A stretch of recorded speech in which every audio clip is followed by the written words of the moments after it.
This is a book review for Book 1 in the Orpheus Dowm Series, Alexander Monaire, Labyrinth of Genius. The world of the profoundly gifted is the dwelling place of novelist Harold Jay Fannin's profoundly gifted hero, Alexander Monaire, who wanders the labyrinth of genius. In launching a new 8-book series, this foundational Book 1 is a character study, not only of a most unorthodox spiritual and intellectual hero, Alexander, but an intriguing cast of supporting characters. What makes the book experimental literature is it is mostly realistic metaphysics, and the manner in which it blazes new frontiers, in the amount of intellectual material embedded in the story. The reader never stops learning and discovering, in a style that vicariously engages the reader. The philosophy and metaphysics is integral to everything that happens. The realistic fiction draws from the moment at hand, that is always bathed in knowledge, essential to what is happening.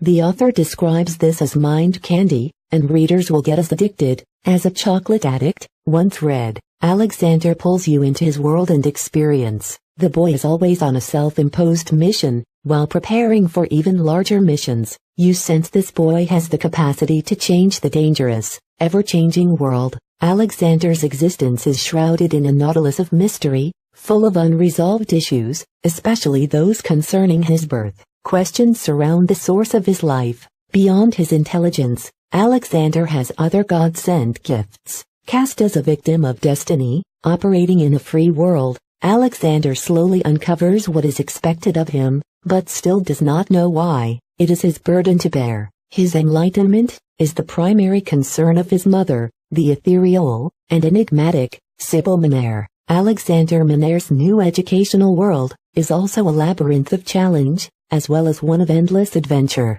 By design, and on schedule, with her primary clandestine mission, Sybil enrolls him in Cornell Academy, a private school for the profoundly gifted. Here, he is seen as a modern-day Aristotle, in both acumen and brilliance. At Cornell Academy, he is the most amazing student ever seen, even in a sea of brilliant minds. Cornell Academy is uniquely designed for exceptional children, too mentally endowed to cope well in normal schools, as well as a place for highly achieving sons of alumni. The book is rich in interesting and intriguing characters. Alexander's education has several secret worlds, orbiting around his own. They spin and hover in synchronicity around his rigorous academic education. 3 secret avatars engage his mind, like gears, driving an endless curiosity about existence. All educate him in seemingly parallel worlds. 1. The brilliant and quixotic Phoebe is a distant girl his own age, which opens the occult world by personal association and interest. She is his gender counterpart, and his intellectual equal, with extraordinary gifts, all her own. A second glittering star is Raziel, the secret spiritual harbinger of unlimited knowledge, who descends from an ancient cryptic family. Raziel is considered the school's greatest failure by the all-powerful and ingenious owner, Dr. Malcolm McCord, director of the school, a character of intense complexity. His third teacher is a real-life action figure, Captain. As Cornell Academy's superintendent of physical plant, he is more than an engineer. A retired Navy SEAL, with a dark CIA history, pulls Alexander into a universe centered on survival. Alexander has unseen enemies looking for him. When most boys of 11 go to Boy Scout meetings, Alexander Monaire is learning about ancient ideas, so esoteric and so evolved, he departs on a spiritual sojourn. In the real world, under the experienced command of Captain, Alexander begins to learn how to survive the dangers of life, learning secrets passed on to great warriors, both timeless and current. In the occult world, Phoebe schools him into secrets 5,000 years old, giving him keys and insights uncommon to regular childhoods. Mystery surrounds so much associated with Alexander. He is more than an intellectual anomaly, he is an intuitive mind, learning to tap into resources beyond his cognitive mind. The mixture of all these sources of knowledge, academic, esoteric, occult, and pragmatic, allow for the creation of a hero, unlike any other, to spring from the fiction of an adventure story. Where other heroes are brave and capable of violence, Alexander is peaceful and spiritual, yet a warrior at heart, not to be underestimated. Alexander is not alone, surrounded by friends and allies from several places, supporting all he tries to do. He instinctively tries to conquer injustice. His world is not without scary enemies and villains, like Hudson Cross, a techno-psychopath, who targets Alexander, as the only boy to ever stand up to him. Alexander's world is rich in personalities, enmeshed in intricate subplots, germane to his endless activity. Alexander, like his namesake, is an adventurer, ready to take up arms against injustice, and risks everything in the name of what is ethical and right. He is fearless, in a disarming way, as he rallies others to join him in activities many others would think foolhardy, ill-advised, and downright dangerous. The style of the book magically pulls readers into Alexander's experience. At such an intimate level, one can vicariously relive his her own childhood in a world full of intriguing personalities, activities, and challenges. The reader actually is inadvertently taken to school, and the reader learns constantly, as Alexander is educated. One could say that at times, the prose style is like this book, or that book, but it mixes the genre so effectively, they entwine into something unique and different. The story is not plot-driven, like a classic action book, but psychologically driven by the current mental state of the protagonist. The subplots explode independently, yet are connected in clever ways, making the story an expansive, growing experience. When you are in Alexander's world, you forget your own, because you are entwined in his world, where all the realness of the characters takes on a suspenseful and utterly persuasive presence. In final analysis, the reader enters the life of the protagonist, and this is what makes the novel different than other tales. It is not the level of detail, but the perspective that makes the experience so vicarious. In so many books, we are simply told why a character is a certain way, and we are asked to merely accept it. Not so with this book.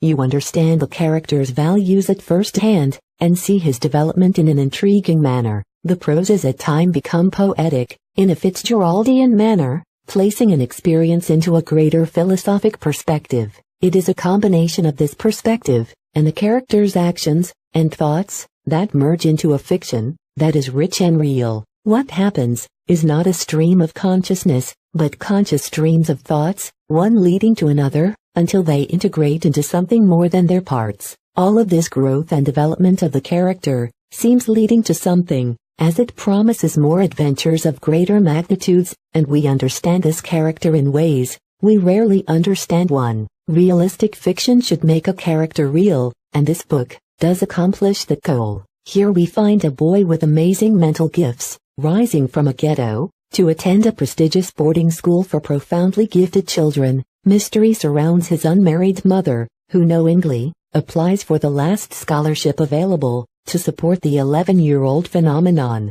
When tested, the school psychologist makes an amazing discovery. Priscilla Bartholomew, the sultry, sophisticated director of admissions, second in power and control to the playboyish genius director, Dr. Malcolm McCord, sends him to interview with Master McCord, who has always wanted an applicant smarter than he, but to date, has failed to find one. The interview is both revealing and shocking. From this point, the boy's acceptance and entry is seen as the second coming of Aristotle. Alexander exhibits other talents, even a surprise to himself, as he navigates the social complexities of a school full of eccentric, yet capable beings. Everyone, including the teachers, has come to Cornell for the educational programs, and to enjoy an ideal environment, optimized to accelerate and intensify the learning experience. There is no school like Cornell Academy. Far from utopia, Cornell succeeds, in spite of the complex politics and the internal infighting. The 1,000 students plus school is divided into 4 houses, competing against each other at an intense level, with all the grudges and hatred common to caste systems. Though all sports and other activities are available, debate in high school forensics is king. Much of the novel revolves around this activity, injecting the book with politics and verbal sparring, exploring one of America's school competitions in great depth. The primary conflicts revolve around debates, intellectual and physical bullies, and organized, technical rebellion against the establishment. The prose weaves all these activities tightly together, as we watch the protagonist bloom in his new surroundings, facing all obstacles and danger with a determination and sense of purpose, uncommon to one so young. Adventure abounds, as he and his newfound friends and roommate, Ralph, engage in opportunities to seek out trouble.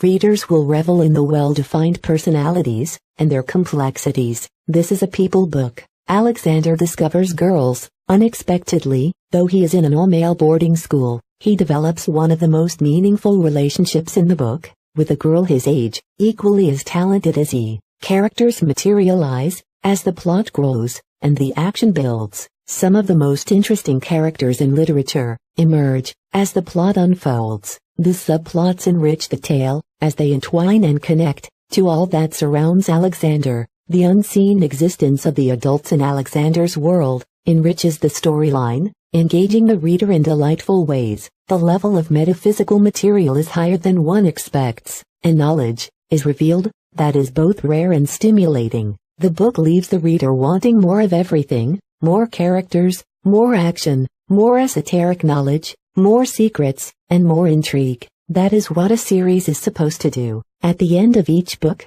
it is supposed to have you crave more, in great anticipations of the next book. Alexander Monaire, Labyrinth of Genius Book 1, will pull you into the maze and not let you leave.